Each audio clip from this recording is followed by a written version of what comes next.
basahon God Man Living, dunay 8 ka mensahe. Nagpasabot ni nga importante kayo kining pag-ampo o gipakita ani ang pagkinabuhi sa unang Dios tawo. Nga usa siya ilang sa taong mainampuon kundi tao sab siya sa pag-ampo.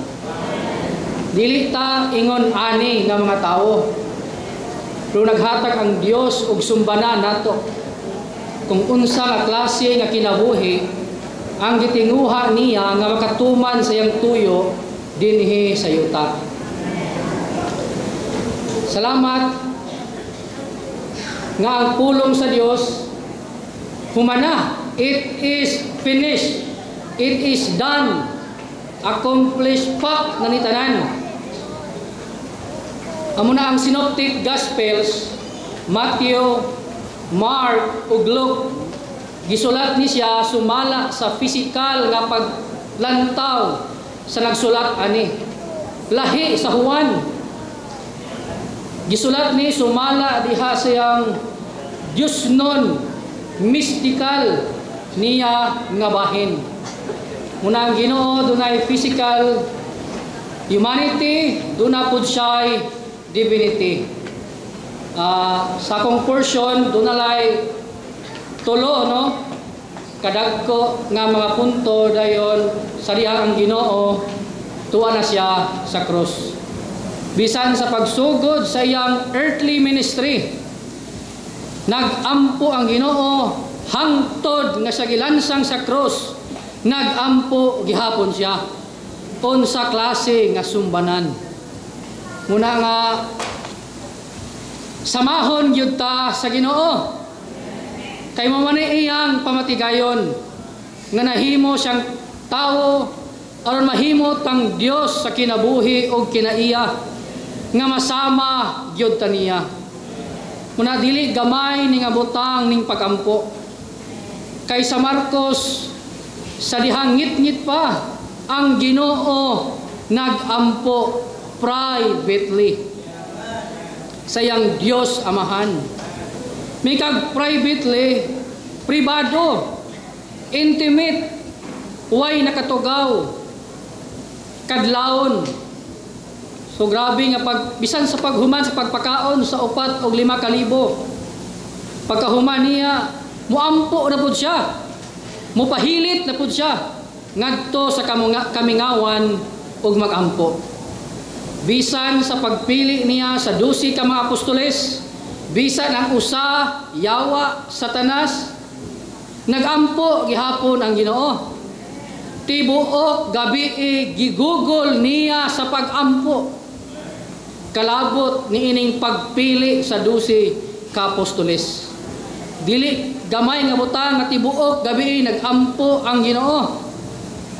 Kita sa atong kagalingon prayer meeting dali-dalion nato. Gamayng ulan ay nag-ulan man ay salamat. Kung inana ang atong tinanawan, wala ta kita unsa ka importante ang pagampo. Muna ang Ginoo sa Matthew chapter 6 nagtudlo gyud siya unsaon pagampo. Bisa na yang mga tinun-an nga si Pedro, si Juan ug si James, iyang gitudluan, watch and pray uban ako. Moto nga katulog higayon gyud tungod kay di gyud magwanta, kabugat silang mata. Katulog gyud sila. Muna magampo sila, magampo mo aron di mo mudangat pagsulay. Buot ang espiritu apan maluyahon ang atong unod. Muna sa prayer meeting, namagitay prayer meeting, unya gibatasan magid nato magampo ta nga magpiyong.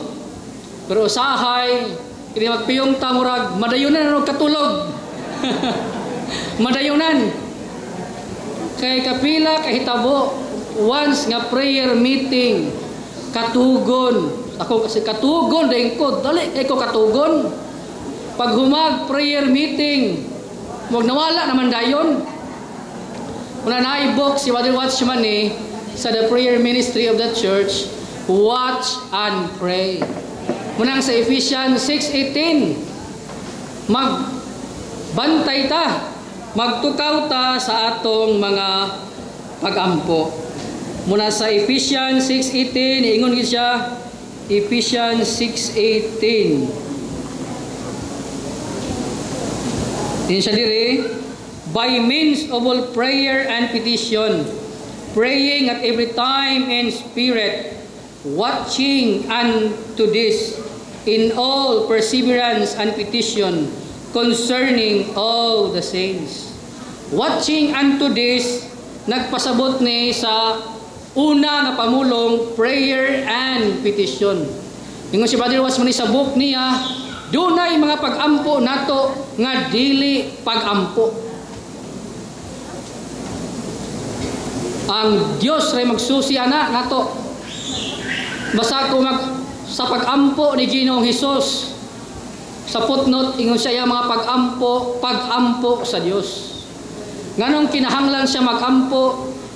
Kay siya usa ka tawo, nagkinahanglan siya nga moampo. Kay nagbarog siya as a man, ingon nga anak sa tawo, aron mag-establisar sa gingharian sa mga langit dinhi sa yuta. Muna lahi-lahi ang pagkasulat sa upat ka ebanghelyo. Labi-labi kayo.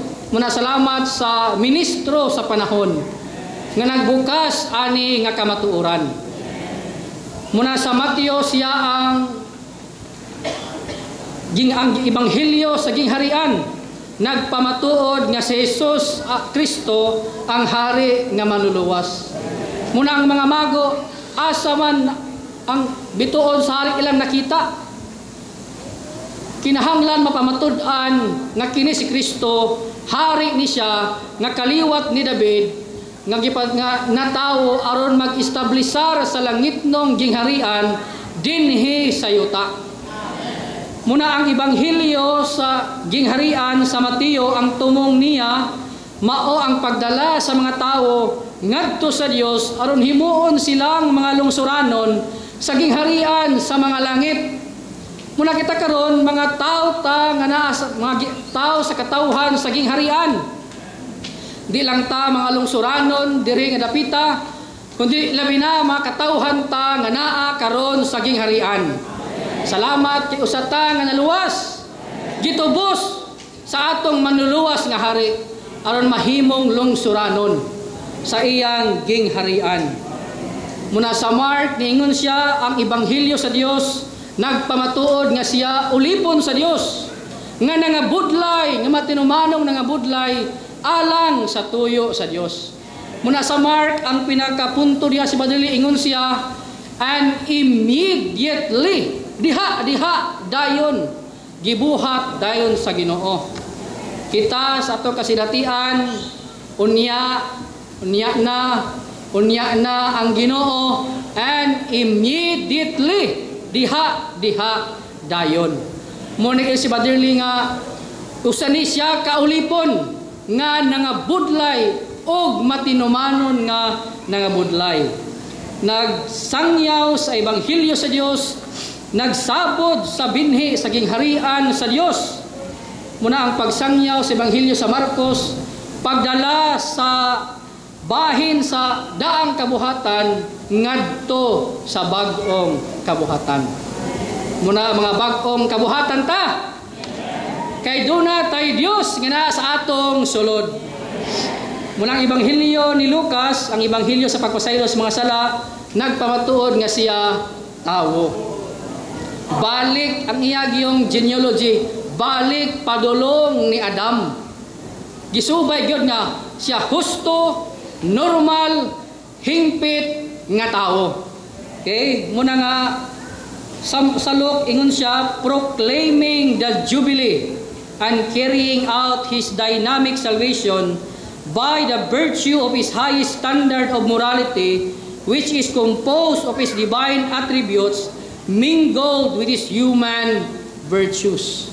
Tao man siya, ang iyang divine attributes napadayag diha sa iyang human virtues, siyang highest standard of morality. Muna sa dagilansang tong usa ka makasala uban niya, hinumdumi ko pag-abot si mong gingharian, una siya karon dayon adto ka sa paraiso. Dynamic ni Zacchaeus, sa pagkaluwas ni Zacchaeus, wala man siya igna nga daotan ka, ipanghatag na imong katagayunan sa kabos. Pag-abot sa Ginoo siyang balay, ingon man si Zacchaeus, Ginoo, katunga sa akong katigayunan, akong ihatag sa mga kabos. Kinsa iyang nautangan, pilo-pilo. So, dynamic salvation. Diha dayon nausab si Zacchaeus. Gamay lang no sa testimony bahin ako. Naluwas ko, wagi ko kasabot sa ebanghelyo. Kay naluwas ko panahon gyud nga nahubog gyud ko. Kalit lang ko nga nisulod sa tiguman adto sa Kamigin man na. Pero sa wala pa na, sa sulod nako, na ko'y gibati daan nga kana laging sa mystery of human life nga unsay nga botang taon sa ituyo muna kay mangita kalipay inom tuba nya kana po mga igsoon maghumiting pud na sila sa balay sa akong apuhan. Kay nya nangutana sila pinsa ko nung sakop sa iyang pamilya, anak, apo. So ingon sila ako apo si Kevin man ko si Kevin nya Paul ko ang tirong ngalan si Paul nya. Pagkaluwas nako diretso na ko ni sulod sa tiguman, isang niya to sa kaigsoon. Pagkahuman dadto, padayon na dayon, walay daghang pangutana. Pagkasunod ang Domingo, tigom na pod. Pero lagi magkuan pa pod lagi. Katong naandan ba, wala pa diha dayon nawala. Punang sa pagbuhat sa Ginoo, sa sulod nato, pinaagis kinabuhi, mausab yun ta. Amo na natandugan kay nako ingon to si ang full timer nga nagkuan nito nga tima namo, ingon siya nga wala man si puno sila kita namo, wala pod iya ra kuno meng giampo. Muna natingala ko nga mo ba mo siguro nga naluwas ko. Lamat sa Ginoo. Nagkinahanglan og pag-ampo ang pagluwas sa mga tao. Muna sa Timoteo, mag-ampo kita nga maluwas ang tanang tao. Pero sa mga naluwas na, kinahanglan po ta og hingpit nga pagkailas kamatuoran. Hingpit nga pagsabot sa kamatuoran. Muna sa Mateo chapter 26 man akong topic, almost pari-parihara no ganiha ang outline. Muna chapter 26, ikaupat ni kahigayon nga gipadayag sa Ginoo nga siya ilansang sa krus. Ikaupat na ni nga padayag. Nya pagkahuman ana ang mga Hudyo nagplano gyud unsaon nila pagdakop kining tawhana pinaagi sa lansis. So dunay nagplano nga patyon siya pinaagi sa mga religion nga mga tao nga nag-alagad sa Dios according to the law. Okay? Nag-simba sa Dios, sumala sa kasuguan, pero wala muduol sa atong Ginoo. Pero human pud ana, doon na po siya hinigugma niyang mga tinun-an nga usa si Simon nga sanlahon nga giayo sa atong Ginoo didto nga gidapit siya sa Ginoo sa diha siyang giayo sa atong Ginoo. Unya doon na po si Maria nga nibukbo og mahalon o nga alabastro nga dako kaayog bili. Okay? Sa wala pa siya ilansang sa krus. Sa mga tinun-an, wa gyud sila kasabot o nga ang Ginoo mamatay og mabanhaw. Si Maria ra kini nagbuog alabastro ang dunay tin-aw nga pagkakita, tin-aw nga pagsabot nga ang Ginoo sa di pa siya mamatay, sa di pa siya ilubong, dihugan una siya. Muna ang mga tinun-an, nasuko nganong giusik-usikan kuno ang dakong bili og humot kaayo nga alabastro. Muna karon atong kaluwasan walang ni nga gitluwas ta sa Ginoo, kundi nag-agad po ni sa atong paghalad nato sa Ginoo, sa atong kaugalingon niya. Di lang ni kalabot sa ebanghelyo nga giluwas ta sa Ginoo, kundi kalabot po ni sa atong pag-consecrate, sa atong pagbubo sa tanan ngadto sa atong Ginoo. Pero nagkinahanglan ni og revelation aron maka-pour out ta sa atong kaugalingon ngadto sa Ginoo. Og duna po'y tinun-an nga magbudhi niya nga mao si Judas nga Iscariote. So makita nimo diri nga dunay tulo ka klase nga mga tawo.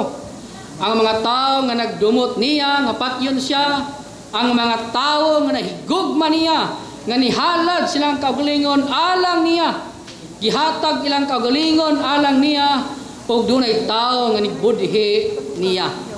Unya unsa kahatag klase nga kategori ani nga mga tao?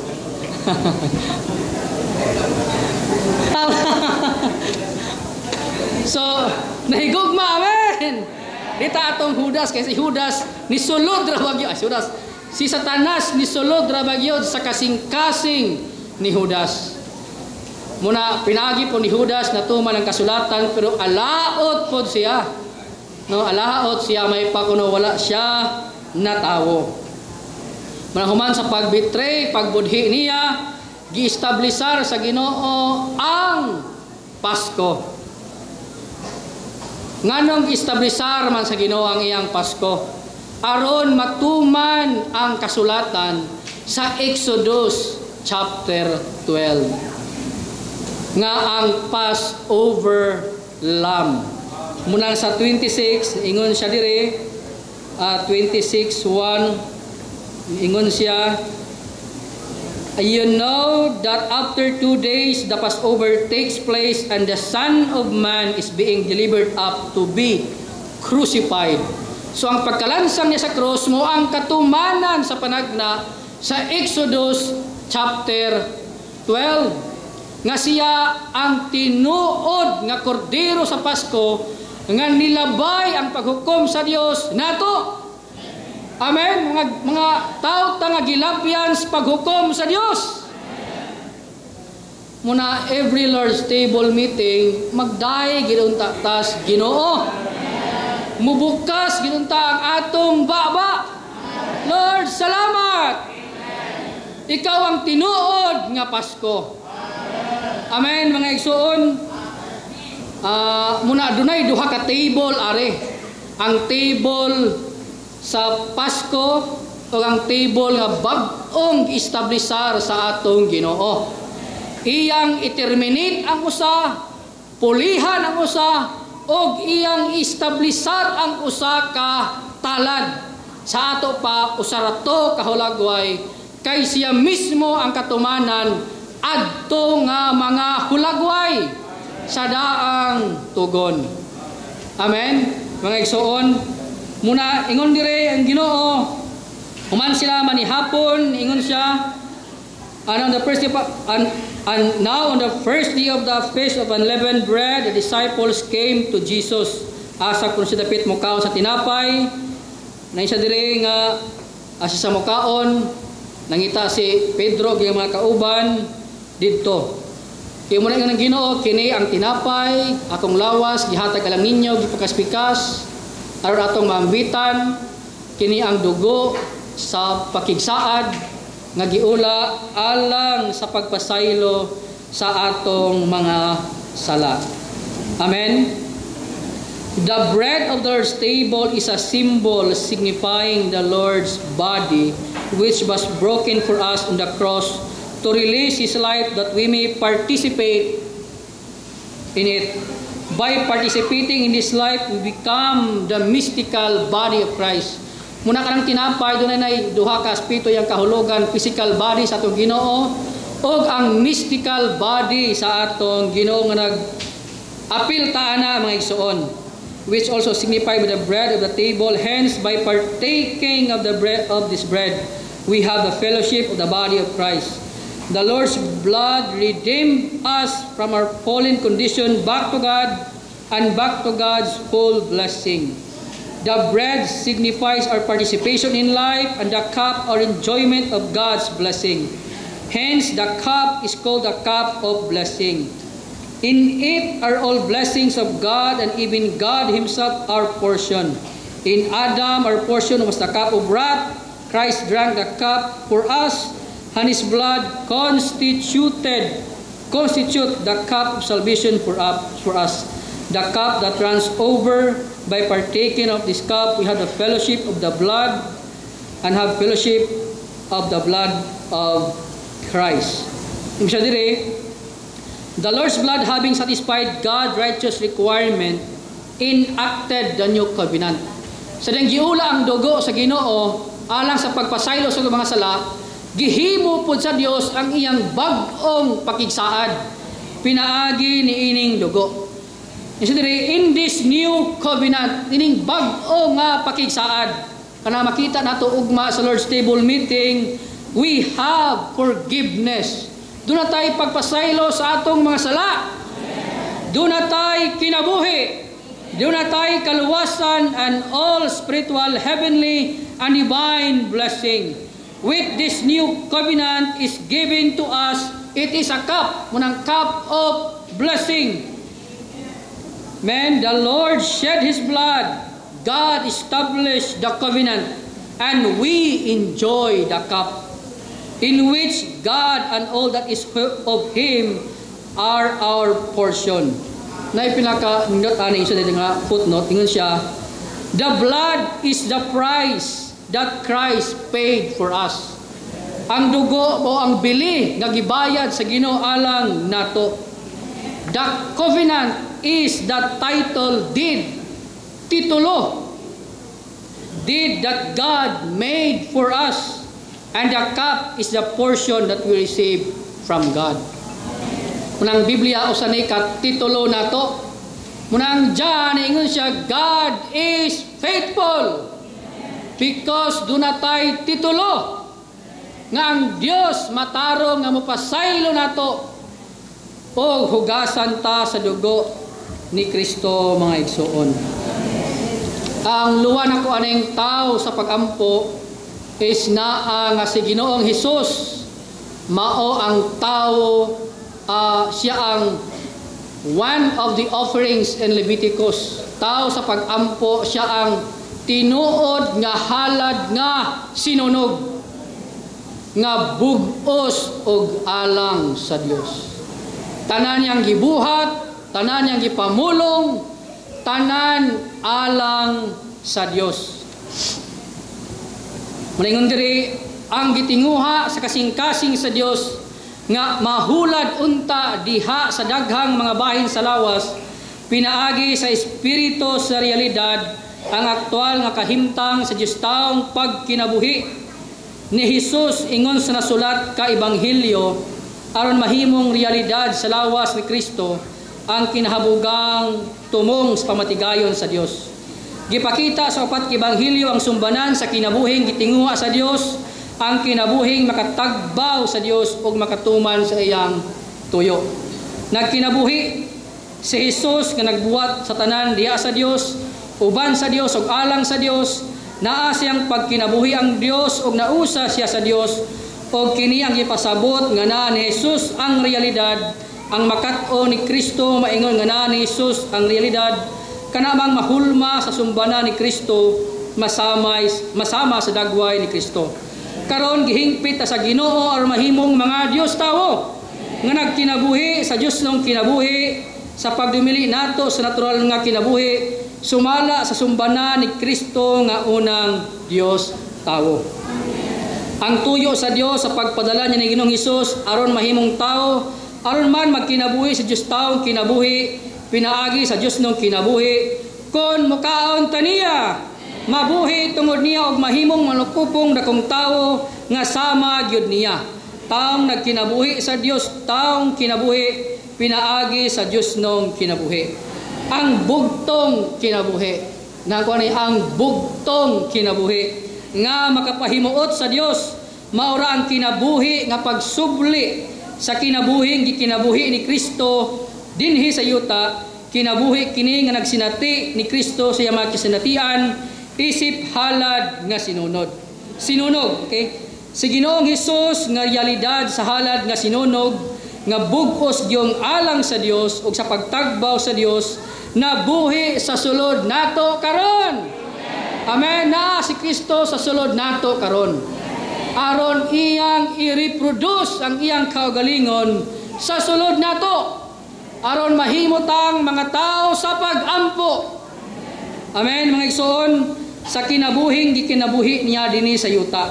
Sa kinabuhi sa Diyos taong pagkinabuhi nga tao sa pag-ampo nga nausa sa Dios, walay hunong nga nagkinabuhi diha sa presensya sa Dios og nagsalig sa Dios. Karon si Kristo mao ang espiritong tagatag og kinabuhi og iyang gihulad dinhi nato ang Dios taong pagkinabuhi. Kung gihimo ni sa Dios ni Apostol Pablo nga usa sa mga maglulutos sa iglesia o mamamatay tao sa mga magtotoo, labaw ninyang himuon dinhi nato nga mahimo gyud tang Dios tawo sa realidad yod sa kinabuhi og sa kinaiya. Pero karon tuo ko nga napata sa process, nagpadulong pata paagi mong mokontak ta sa Ginoo, mopahimulo sa Ginoo, mokaon sa Ginoo, aron mahulad dinhi nato ang yang kinabuhi sa pag-ampo mga igsoon. Sa pagtuman sa pagpangalagad sa bagong tugon si Ginoong Hesus nga realidad sa halat nga sinunog, sa pagkinabuhi niya sa kinabuhing bugos yung alang sa Dios ug pagtagbaw sa Dios. Muna iyang gibuhat nga bugos nga Dios tawo. Wala maghimog bisan unsa sa iyang kaugalingon.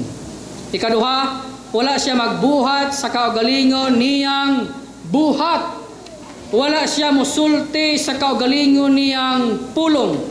Gibuhat niyang tanan dili sa kaugalingon niyang kabubuton. Wala siya magtinguha sa kaugalingon niyang himaya. Wala gyud sa sukad mahigawad kay sa Dios raman siya natagbaw. Unsa nga klase nga sumbanan ang gipakita dinhi nato. Muna ang kinabuhi sa Ginoo mao iyang buhat, lihok ug pagpangalagad. Walay kalainan siyang buhat, lihok ug pagpangalagad. Ang iyang buhat mao iyang pagkinabuhi ug ang iyang lihok mao iyang pagkamao. Diha niya walay kalainan tali siyang kinabuhi, buhat, lihok ug pagpangalagad. Gikinabuhi ni Ginoong Hesus ang iyang pagpangalagad.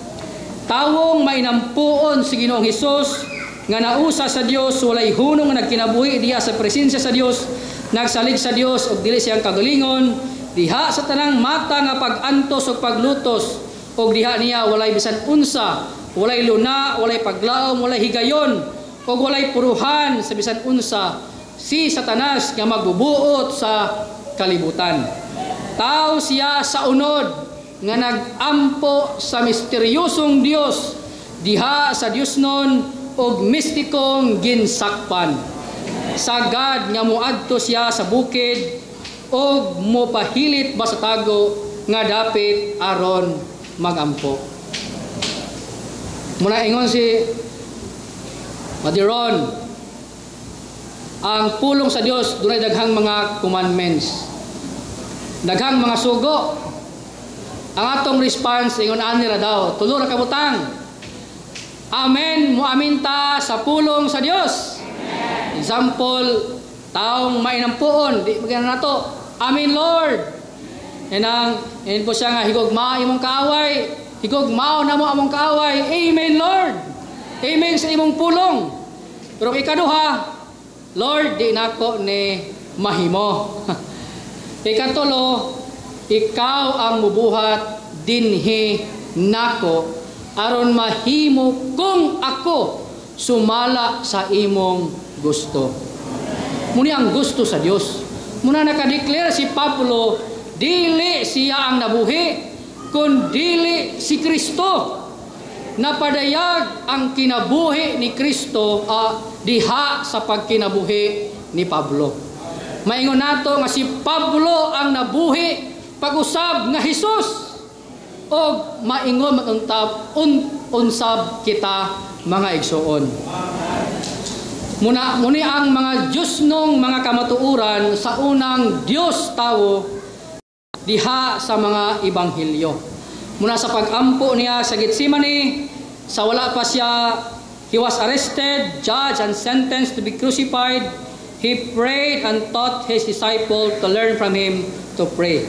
Ang Getsemani nagpasabot og pigsanan sa lana. Gipuga ang Ginoo sa Getsemani aron muagay ang Espiritu Santo. Amen. Puno siya sa Espiritu Santo.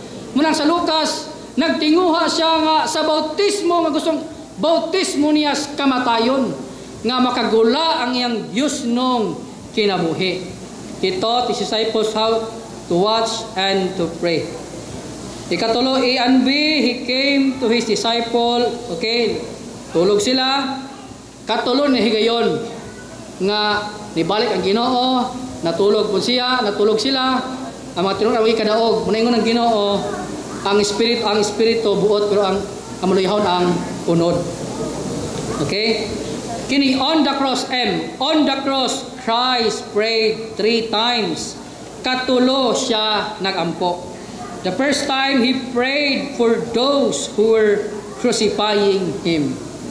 Nagampo siya katong mga naglansang niya. Muna amahan, pasaylua sila, kay wala sila masayod sa ilang gibuhat. He did this in his this indicates that the first God-man, as a genuine man, had a spirit to forgive his opposers according to what he taught to us to pray in Matthew 6:12. Mula sa 6:12, kung dili nato pasayloon ang mga tao sa atong kalapasan, dili punta pasayloon sa atong langitnong amahan. Muna dunay basihanan sa pagpasaylo nato sa anong pasayloon ta sa atong langitnong amahan. Kaya Matthew 5:6-7, usa man guni siya kabatakang balaod sa gingharian. Dunay 7 diha ka mga Roman, kinilang daan mo ni ang mga kinaiya sa katawhan sa gingharian. Unsa sila nga klase nga mga tao nga katawhan nga naa sa katawhan sa gingharian sa Dios. Amen. Muna ang Ginoo si kapila ba makasala akong igsuon, ako pasayloon. Kapito inyo siya kapituan, kapilo. Dunay unforgettable nga pagpasaylo, muhatag og pasaylo. Bisag kapila, bisag sumhan.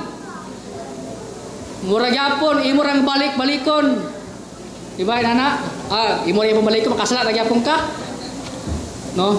So kasinatian muna gibuhat to niya siyang pagkatao diya sa gahom sa Dios nung espiritu sa walay katapusan. Ikaduha, the second time he prayed to God saying, my God, why have you forsaken me?" Sa Ebanghelyo sa Juan, wala gyud sukad gibiyaan si Ginoong Hesus sa Dios. Dire dunay gitawag nato og essential trinity o economical trinity. Okay? Sa iyahang essential trinity, dili makabiya ang Dios. Sa iyang conception, espiritu na siyang daan sa iyahang pagkamao ang atong Ginoo. Espiritu na siya, silang gisamkon siya ni Maria. Sa pagsugod siyang earthly ministry, gikonsara na po siya sa Espiritu Santo alang sa iyang buhat, alang sa iyang pagpangalagad, alang sa iyang lihok, kay kinahanglan siya gamhan sa Espiritu sa mapatigayonon alang sa pagsangyaw o sa Ebanghelyo sa gingharian. Muna sa didto siya sa cross, niingon gyud siya, gibiyaan siya sa Dios. sa economical Trinity, dili sa essential Trinity. Muna sa book nga Triune God, dunatay essential Trinity o dunatay economical Trinity. Muna sa Triune God pod, kinira nga pulo atong yung hinumduman. Co-inhering, nagpuy-anay sa usag-usa, kining Amahan, Anak, og Espiritu, og co-existing, nagdungan sa pagkaanaa ang Amahan, ang Anak, ug ang Espiritu, katong gibautismuhan ang Ginoo. Nasa sa tubig, ang Espiritu ni kunsad, ang Amahan ni sulti. Muna siya ang pagkaanaa, dungan nga pagkaanaa sa tulo usang nga Dios. Pero sa John, kining tulo usang nga Dios, nagpuy-anay pud ni sila sa usag-usa. Na ang Amahan sa Anak, ang Amahan naa po diha sa Anak. Muning gitawag og co-inhering. Okay, mutual indwelling, nagpuy-anay sila sa usag-usa. Gibiyaan sa Dios si Kristo dito sa cross, kay nipuli man siya sa mga makasasala. Gidala niya ang atong mga sala o gihimong sala alang nato, mga igsoon.